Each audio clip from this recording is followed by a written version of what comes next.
कस्तूरी तिलकम ललाटपटले वक्षस्थले कौस्तुभम नासाग्रे नवमुक्तिकं करतले वेणुं करे गंगणं सर्वांगे हरिचंदनं सुललितं कंठे च मुक्तावलिं गोपास्त्री परविष्टितौ विजयते गोपाल चूड़ामणि कृष्णाय वासुदेवाय हरहे परमात्मने प्रणता क्लेशनाशाय गोविंदाय नमो नमः।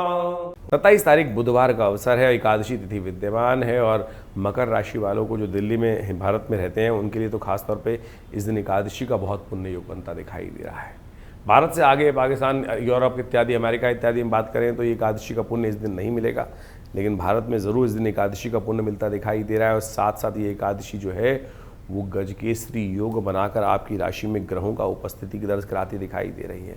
और ये गजकेसरी योग आपकी राशि के दृष्टिकोण से आपकी मेहनत का पूर्ण फल देने को आपके लिए तैयार होता दिखाई दे रहा है। ये गजकेसरी योग साधारण मत लेके चलना। ये गोचर में जो ग्रह नक्षत्रों के आपकी राशि के दृष्टिकोण से बात करें मकर राशि वालों के लिए, ये ऐसा योग बनकर बन रहा है कि कई बार हमारे मन में समस्या होती है कि सब्जी बनाई मैंने, कहे किसी और ने दिया और कहीं ना कहीं वो आपको लाभ ले गया। मेहनत हमने करी, लाभ कोई और ले गया। चीज़ें हमने बनाई और कहीं ना कहीं नाम किसी और का हो गया। अरे आपके पूर्ण मेहनत आपको लाभ देने के लिए सुंदर कई प्रकार से कई फेज में काम करती दिखाई दे रही। इतना सुंदर मौसम चलता दिखाई दे रहा है, ग्रहों का योग इतना सुंदर बनता दिखाई दे रहा है। कमला एकादशी, जेठ के महीने में जो पुरुषोत्तम मास बनता है उस दिन जो एकादशी पड़ती है, जो शुक्ल पक्ष में उसको कृष्णा पुरुषोत्तम एकादशी कहा जाता है। कमला एकादशी के रूप में जाना जाता है। ये कमला एकादशी यानी महालक्ष्मी और भगवान विष्णु की सुंदर उपासना पुरुषोत्तम एकादशी यानी होगी। यानी इस बात को खासतौर पर ध्यान रखें, पुरुषोत्तम मास में भगवती महालक्ष्मी की आराधना विष्णु जी के सहित यदि की जाए तो ये एकादशी का पूर्ण फल देने के योग बनाती है। तो इस दिन विशेष तौर पर भगवान विष्णु की आराधना करें।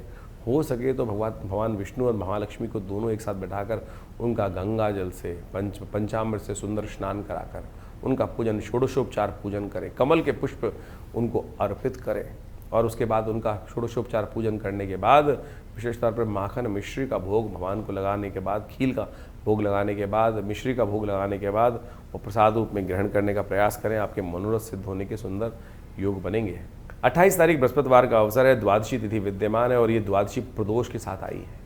गुरु प्रदोष का योग बनाकर तैयार कर रही है। जेठ के अधिक मास में पड़ने वाली ये जो प्रदोष का सुंदर योग, गुरु प्रदोष का योग बनाकर बैठ रही है, ये आपके लिए बड़ा पुण्यों को जगाने वाला योग है। मकर राशि वालों, इन दिनों आपकी राशि के दृष्टिकोण से कहीं ना कहीं आपकी राशि में देखें तो बृहस्पति और शनि जो हैं वो बहुत ज़्यादा शुभ योग नहीं बना रहे हैं। कहीं ना कहीं बुद्धि खराब कर रहे हैं, कहीं ना कहीं आंतरिक मानसिक तौर पे विचारों की बीमारी दे रहे हैं, एंजाइटी बढ़ा रहे हैं, कहीं ना कहीं ऐसी समस्या उत्पन्न कर रहे हैं। ना चाहते हुए भी बेकार की बातों में नुकसान कराने के लिए कहीं ना कहीं जिस चीज़ से हमें लाभ होना चाहिए उन चीज़ों से ही हमें नुकसान होने के योग कहीं ना कहीं बनाते दिखाई दे रहे हैं। ये वक्त का खेल है और ऐसे में ये समय आपके लिए है ज्येष्ठ के मास में प्रदोष का दिन। ये आपके इन कष्टों को निवारण करने का योग बना सकता है। क्यों? क्योंकि भावी मेट सकें त्रिपुरारी, भगवान शंकर की कृपा से ही समस्त अनिष्टों को दूर करने, कर्म दुष्कर्म जो हमारे कहीं ना कहीं हमारे जीवन में कष्ट आते हैं वो हमारे द्वारा किए गए गलत कर्मों के कारण से प्रभाव होते हैं। पता नहीं चलता कौन सा कर्म शुभ है, कौन सा कर्म शुभ नहीं है। और इन दिन तो वैसे ही नौतपा चल रहा है। 25 मई से लेकर 2 जून तक नौतपा चलेगा। छोटी छोटी बातें में हम गर्म तवे बनकर कार्य करते दिखाई दे रहे हैं। थोड़ा शांत होकर कार्य करने की इस वक्त खास तौर पर ज़रूरत है। प्रदोष का दिन है, गुरु प्रदोष का योग बन रहा है। तो ऐसे में यदि हमारी माने आप अपनी राशि के दृष्टिकोण से तो एक कार्य करने का प्रयास करें। भगवान शंकर के मंदिर में जाकर उनको बिल्वपत्र अर्पित करें ओम नमः शिवाय का शाम के समय। सुबह सुबह तो कर ही नहीं, वो तो किसी का नियम है तो बहुत श्रेष्ठ है, लेकिन शाम प्रदोष, दोषों को हरने वाला काल, शाम को सूर्य अस्त होने के बाद अंधेरा होने से पहले तक का जो संध्या वेला का समय होता है उस समय तमाम चीज़ों से अपने आप को, गलत चीज़ों से हटाकर थोड़ा भगवान के दरबार में उपस्थित करने का प्रयास करें। और शिव के दरबार में तो जाने के बाद आपके समस्त अनिष्टों को दूर करने का आशीर्वाद भगवान शंकर और पार्वती अवश्य देंगे।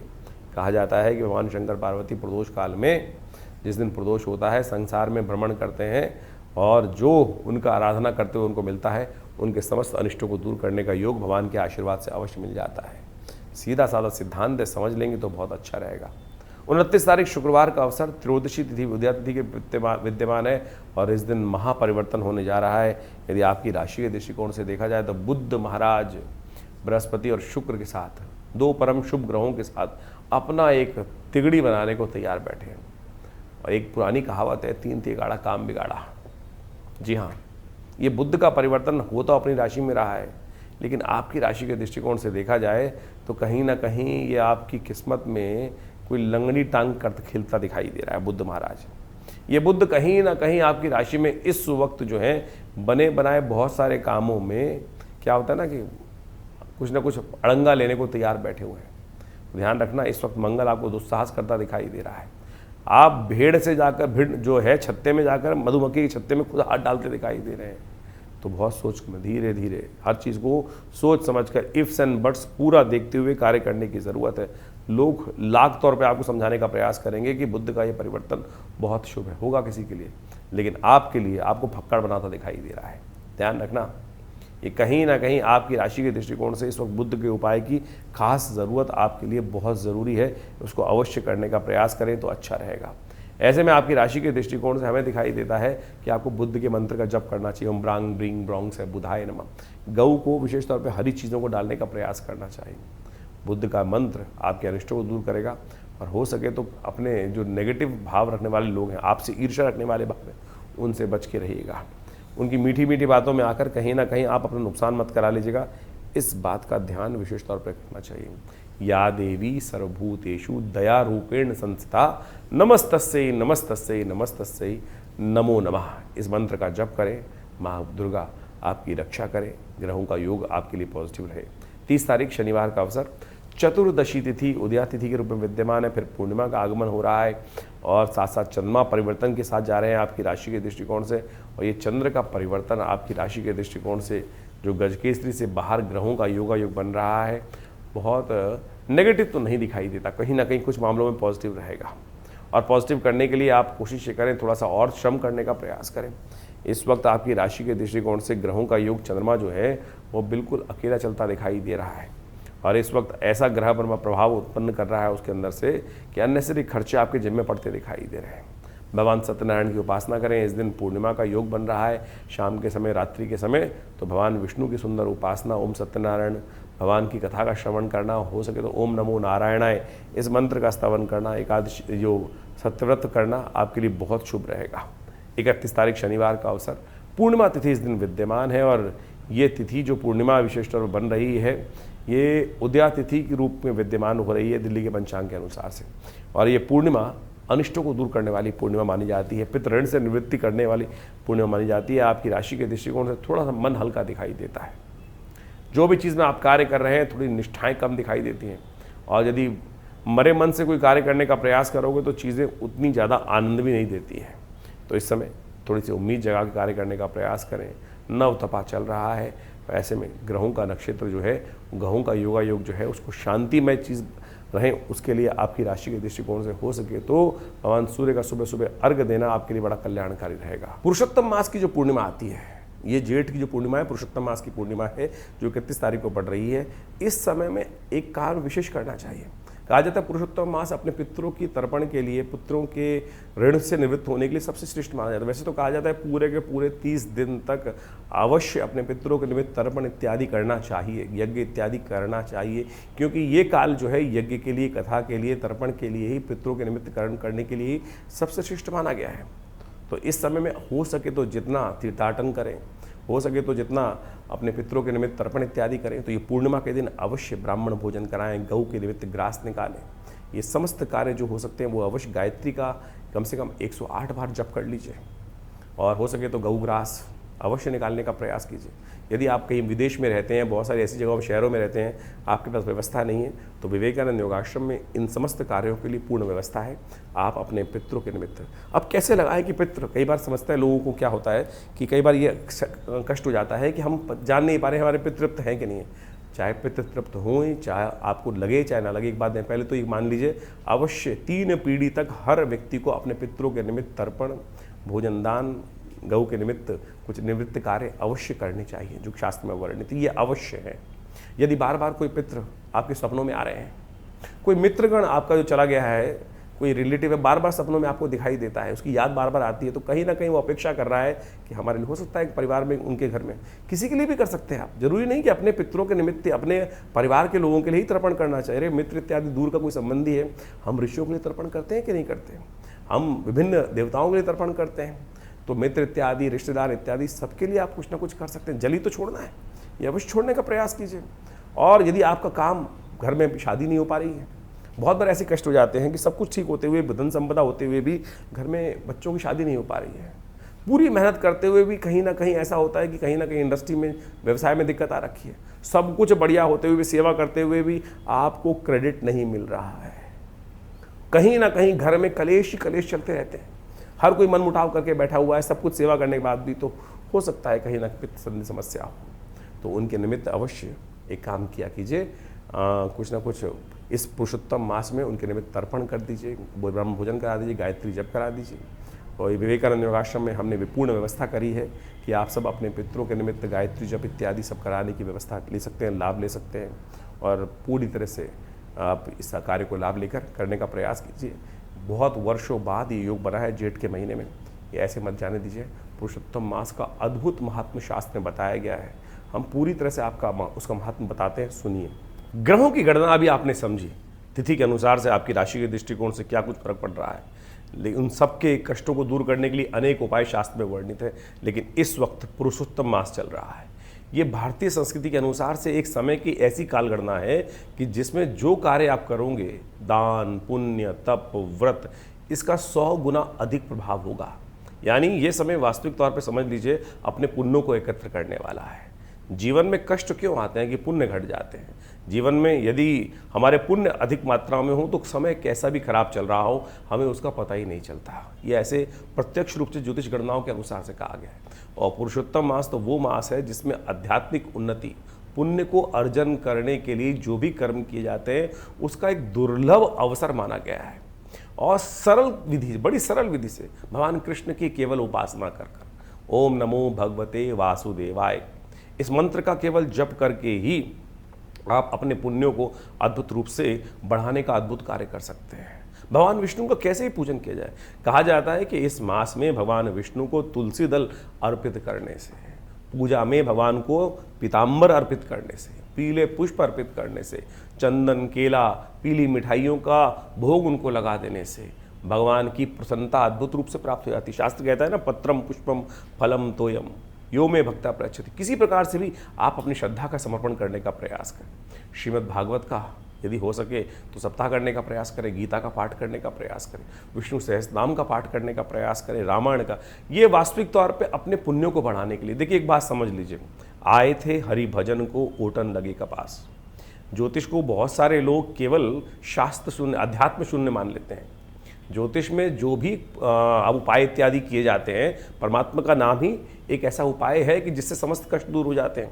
लेकिन आज हम लगे हैं चक्करों में, किस प्रकार से पता नहीं कौन कौन से उपाय, कोई उल्टा करवा रहा है, कोई सीधा करवा रहा है, कोई ये नदी में डलवा रहा है, कोई वो नदी में डलवा रहा है, कोई चलते पानी में डलवा रहा है, कोई कुछ कर रहा है। शास्त्र के अनुसार से आज कहा गया है ना कि केवल हरिनाम का स्मरण कर लो, समस्त कष्ट। ये जो ज्योतिष की गणनाएं हैं, ये तो केवल माध्यम है जानने का, जो एनालाइज करने का क्या समस्या चल रही है। निदान तो परमात्मा का नाम ही है और वही सरल रूप से हम ले नहीं पाते हैं।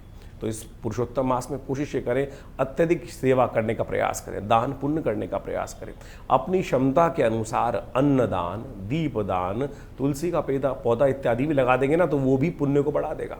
इसको करने का प्रयास, जरूरतमंदों में भोजन दान इत्यादि करने का प्रयास करें। दान बंद करने से, समझ लीजिए, दान बंद करने से किस्मत का ताला है ना वो बंद हो जाता है। इसलिए यथाउचित भाव से जो दान पुण्य करने का प्रयास करें। पता नहीं हमारे पूर्व जन्मों से कौन से कर्म ऐसे हैं जो हमारे साथ चलते चले आ रहे हैं, और पुण्य है तो वो कहीं ना कहीं हमारे को आगे बढ़ाए जा रहे हैं, और पुण्यों का अकाउंट कम है तो कष्ट एक के बाद एक कहीं ना कहीं परेशान करते चले जा रहे हैं। घर में एक तुलसी का पौधा इस महीने अवश्य लगाने का प्रयास करें। ये छोटा सा उपाय है, देखिएगा घर के वास्तु दोष दूर करने के लिए अद्भुत रूप से कष्ट दूर होने के योग बन जाएंगे। पूरे पुरुषोत्तम मास में, जैसे कार्तिक मास में पूजन किया जाता है ना, इसी प्रकार से स्नान कर कर एक दीप दान कर लीजिए। ये छोटा सा उपाय है।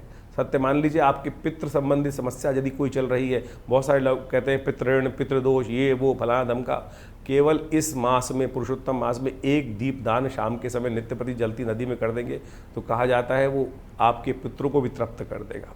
देखिए एक बात और ध्यान रखें, इस पुरुषोत्तम मास में बहुत से कार्य वर्जित कहे गए हैं। विवाह, गृह प्रवेश, मुंडन, जनेऊ इत्यादि जो संस्कार इत्यादि हैं वो बिल्कुल वर्जित माने जाते हैं, उनको नहीं करना चाहिए।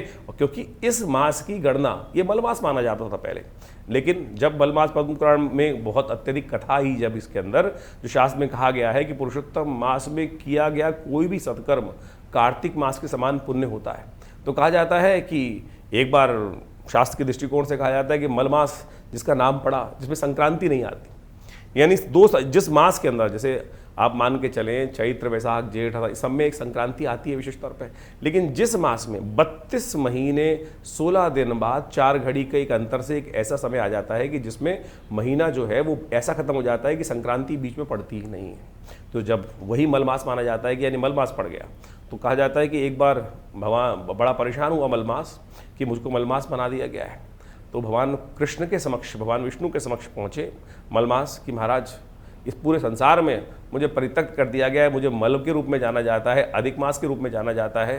तब भगवान ने प्रसन्न होकर, भगवान तो बड़े करुणा निधान है, उन्होंने पुरुषोत्तम मास पे, इस मलमास पे कृपा करी और अपना नाम दे दिया और कहा इस मंथ मास में जो भी कोई हरिनाम का स्मरण करेगा, हरिनाम का संकीर्तन करेगा, उसके समस्त दोष दूर हो जाएंगे। ग्रह गणना तो आपने समझ ली, ये पुरुषोत्तम मास भी ग्रह गणना एक तरफ, परमात्मा का नाम एक तरफ। यदि परमात्मा का नाम स्मरण करके आप जो भी कार्य करेंगे तो आप सत्य माने कल्याण का सुमार्ग आपके जीवन में बन जाएगा। इसलिए शास्त्र के दृष्टिकोण से जो भी हो सके, और इस बार तो जेठ के महीने में ये मलमास पड़ा है, अधिक मास पड़ा है, पुरुषोत्तम मास पड़ा है, तो क्या करें, परमात्मा का स्मरण करने का प्रयास करें। और हम इस विशेष अवसर पर जितने भी मंगल पढ़ रहे हैं, हमने जेठ के इस महीने में विशेष तौर पर बड़ा मंगल माने जाते हैं, हमने विवेकानंद योगाश्रम में उन समस्त कष्टों को दूर करने के लिए विशेष कार्यक्रम रखे हैं। देखिए एक बात माने, भारतीय संस्कृति के अनुसार से हमारे ऋषि मुनियों के अद्भुत शोध है देवता की उपासना करना। उनमें भी इस कलिकाल में कहा जाता है कि भगवान हनुमान जी की सुंदर उपासना ऐसी है जो तत्क्षण फल देने वाली है। तत्क्षण, जी हाँ, 2 उपासनाएं बताई गई हैं शास्त्र के दृष्टिकोण से। एक तो पितरों के निमित्त अवश्य जो कार्य करते हैं, एक तो आपके पितृ बड़े हितैषी होते हैं। और ऐसा मत मान लीजिए, बहुत सारे लोग तथाकथित तौर पे ऐसा समझ लेते हैं कि पितृ किसी की मृत्यु हो गई तो वो समय खत्म, उसको कुछ कार्य नहीं है। अरे कहीं नहीं जाते, 3 पीढ़ी तक वो आपके पास ही रहते हैं, सब कार्य देखते हैं, अपेक्षा करते हैं कि ये कोई हमारे लिए करते हैं कि नहीं करते कार्य। और सत्य माने ऐसी एक नहीं अद्भुत घटनाएं हैं जिसके माध्यम से ऐसा पता चलता है कि पितरों ने उन व्यक्ति के जीवन को तार दिया, कष्ट समस्त हर लिए। यहाँ तक कि भारतीय शोध विज्ञान के जो ऋषि गण हुए हैं उन्होंने ही इसके बारे में नहीं लिखा है, बाहर के राइटर्स ने, एनी बेसन ने, डब्ल्यू लेड बीटर ने ऐसी ऐसी पुस्तकें लिखी हैं जिसके माध्यम से आपको समझ में आना चाहिए कि वो पिता जो दिव्य आत्माएं हैं, दिवंगत आत्माएं हैं, वो अद्भुत रूप से कष्टों को दूर करने के लिए आती हैं। एक इनविजिबल हेल्पर नाम से किताब लिखी, हमारे आश्रम से किताब छपी है जिसका नाम है प्रेतात्माओं से मिली है। ऐसी अद्भुत रहस्य की बातें हम लोगों ने उसमें लिखी, शोध की बातें लिखी हैं कि कैसे वो दिवंगत आत्माएं आती हैं और हमारे के जीवन में बहुत सारे कष्ट दूर करके चली जाती हैं। एक व्यक्ति हमारे आश्रम पे आए, बहुत वर्ष पुरानी बात है, मैं बहुत छोटा था, पिताजी के साथ में बैठा हुआ था। फरीदाबाद से एक व्यक्ति आया और उसने पिताजी के समक्ष अपनी बात रखी कि महाराज मुझे ऐसे ऐसे मेरे भाई, जिसकी बड़े भाई की मृत्यु हो गई थी, और वो सपने में आकर कुछ भाव बता के गया है। पिताजी ने कहा पूरी बात बताओ क्या हुआ। महाराज मैं ऐसे सो रहा था एक दिन, और सोते हुए क्या हुआ कि मुझे ऐसा लगा कि भाई आवाज़ दे रहा है, उठ जल्दी उठ भाई। उसकी भाई की मृत्यु हो गई थी और आवाज़ आई उसको भाई की, भाई उठ जल्दी उठ, घर में चोर आए हुए। वो खट से उठा और उसने देखा, इसे उठ के, पुराने ज़माने की बात है, करीब 30-35 साल पुरानी बात बता रहे हैं आपको हम, और खटपट हुई होगी। तो क्या हुआ कि वो जो बाहर थी भैंस इत्यादि बंधी हुई थी, उसको खुली भैंस मिल गई, और जैसी खटपट हुई होगी, उठा होगा, तो वो चोर भाग गया। यानी भैंस जो उसको चुरा के ले जा रहे थे जो लोग, वो छोड़कर भाग गए। उसको कुछ दिन बाद फिर वही सोते हुए आभास हुआ कि भाई की आवाज़ आ रही है कि भाई चिंता मत कर।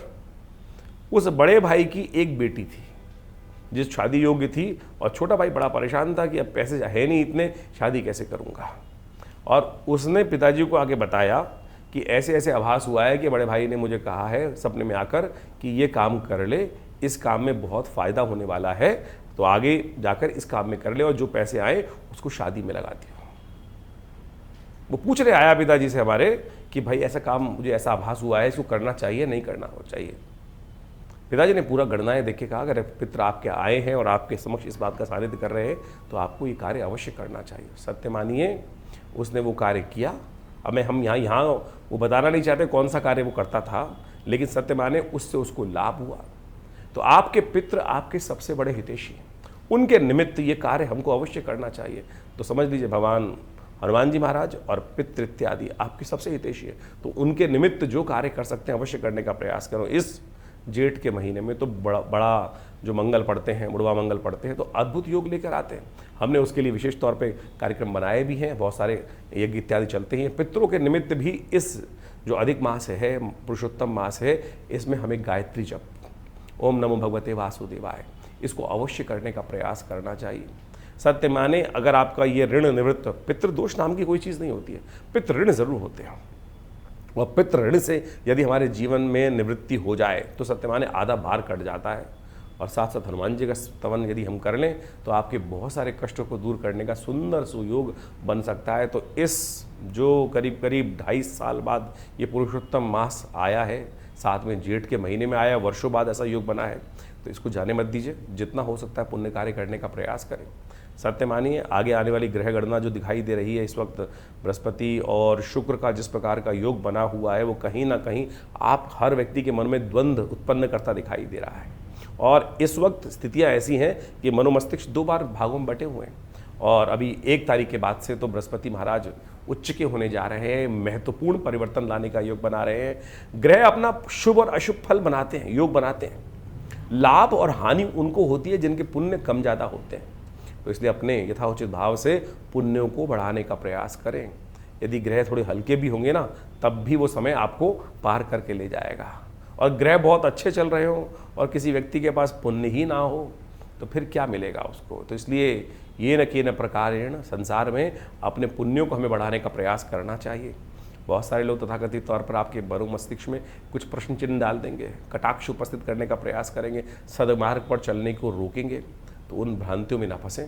इस संसार में, तुलसी संसार में भांत भांत के लोग, पुण्य होगा तो अच्छे लोगों के साथ जुड़ जाओगे, और नहीं तो इस संसार में हर शाख पे ऐसे बदमाश बैठे हैं जो काप के लिए कहीं ना कहीं गड्ढे खोद के तैयार कर रहे हैं। और जब वक्त खराब आता है तो व्यक्ति उस पर फंस जाता है। और वक्त सही हो तो आप समझें, तुलसी बाबा ने जिस प्रकार से रामायण में कहा है ना, बिन हरि कृपा मिल ही नहीं संता। हरि कृपा कब होती है? जब हमारे पुण्य जागते हैं। तो इसलिए इस समय में आप कोशिश ये करें, पुण्य जगाने का प्रयास करें, ज्योतिष को इसी प्रकार समझने का प्रयास करें। नहीं तो फिर दुकान है, नग बेचने की दुकान ज्योतिष नहीं होनी चाहिए। मंत्र जप आप स्वयं करें, हम समस्त चीज़ें आपके समक्ष बड़े खुलकर बताने का प्रयास करते हैं, शास्त्र विधि के अनुसार से बताने का प्रयास करते हैं। इस ज्योतिष को पौराणिक मत के अनुसार से ही समझें। समस्त ज्योतिष के निदान, पंचांग, ये सब जितनी भी चीज़ें हैं वो पुराणों के साथ, अध्यात्म के साथ, भारतीय वेद विज्ञान के साथ जुड़ी हुई हैं। तो इसी प्रकार से वो समझने का प्रयास करें। आज हर दूसरा आदमी ज्योतिष के साथ जुड़कर अनेक अनेक प्रकार से अपने अपने कहीं बहुत अनेक कितने उपाय कोई करा रहा है। कोई वास्तु ठीक कराने में लगा हुआ है, कोई कुछ ठीक कराने में लगा हुआ है। हम वास्तु की बात भी इस बात करना हम चाहते हैं, इस बारे में बताना चाहते हैं कि लोग आज आते हैं और 5-5 लाख, 2-2 लाख, 4-4 लाख की चीज़ों को बताकर और पता नहीं कैसे कैसे वास्तु को ठीक करने का प्रयास करते हैं। भारतीय संस्कृति में गृह प्रवेश जब करते हैं तो सबसे पूजन जब करते हैं, सबसे गृह आरंभ करते हैं, तो सबसे पहले वास्तु शांति कर दी जाती है। वास्तु शांति हो गई और उसके बाद फिर वास्तु दोष कैसे रह सकता है? अगर किसी विद्वान ब्राह्मण ने, पंडित जी ने आपके घर में वास्तु गृह आरंभ करते वक्त वास्तु शांति करा दी और उसके बाद आपने गृह प्रवेश के टाइम पर भी वास्तु को स्थिर कर लिया, फिर कैसे आपके जीवन में, आपके घर में कोई इस प्रकार के दोष हो सकते हैं? इसलिए इन भ्रांतियों से हटें। और बहुत सारे लोग 3 पैर के मेंढक, 4 पैर के मेंढक और पता नहीं क्या क्या कौन कौन सी चीज़ें घर में लगा के ला देते हैं। हमने तो ऐसा देखा है कि बहुत सारे, जो इतना बड़ा आदमी उतना ज़्यादा लोगों को उसको बनाने के लिए बहुत सारे जो हैं शातिर लोग कहीं ना कहीं घूमते रहते हैं। एक व्यक्ति मेरे आश्रम पे आए बहुत साल पहले, मुझे याद है, मतलब वो, मैंने बोला क्या करते हो? ये हवन में आए थे, रविवार के सुबह हवन में। बोले जी हम वास्तु दोष ठीक करते हैं लोगों का। मैंने क्या करते हो? कुछ वीडियो दिखाए उन्होंने। पता नहीं छत पे जाकर कौन सा एंटीना लगा रहे थे, कोई कुछ और लगा रहा था, कोई कुछ और लगा रहा था, लोहे की किस किस प्रकार की चीज़ें हैं। ये सब की सब चीज़ें जो हैं आपको कहीं ना कहीं भ्रांति में डालती हैं ज्योतिष के दृष्टिकोण से। तो वास्तु शांति करनी है तो गृह आरंभ के टाइम पे ठीक कर लो, घर में वास्तु पूजा करा लो, आपके ग्रह अपने आप ठीक होंगे। कभी कभी अपने घर में पूजा पाठ यज्ञ इत्यादि करवाया कीजिए। नवग्रह शांति अपने जन्मदिन पे करा लो। आप जन्मदिन की पार्टी पे लोगों को बुला लेते हैं, उनमें से कई लोग ऐसे होते हैं कि जो बहुत आपसे पार्टी को देखकर बड़ी मन ईर्ष्या करते हैं, कुछ देके तो नहीं जाते, आपको नज़र जरूर लगा जाते हैं। और नज़र जब लग जाती है घर के अंदर तो सत्य माने फिर वो कितना ही पुण्य कर लो, कैसे कर लो, वो नज़र नहीं हटती है। हमने उसके लिए एक रास्ता निकाला। आप सत्य माने ये ज़बरदस्त चीज़ है। ये जो काला धागा है ना, ये काला धागा नज़र को दूर करने के लिए भगवान बटुक भैरव जी के मंत्र से सिद्ध करके जो धारण कर लेता है ना, छोटे बच्चे से देखिए नज़र कितनी ज़बरदस्त कार्य करती है। छोटा बच्चा सबसे ज़्यादा जो जितना सुंदर होगा, कोमल होगा, उस पर ज़्यादा नज़र लगेगी।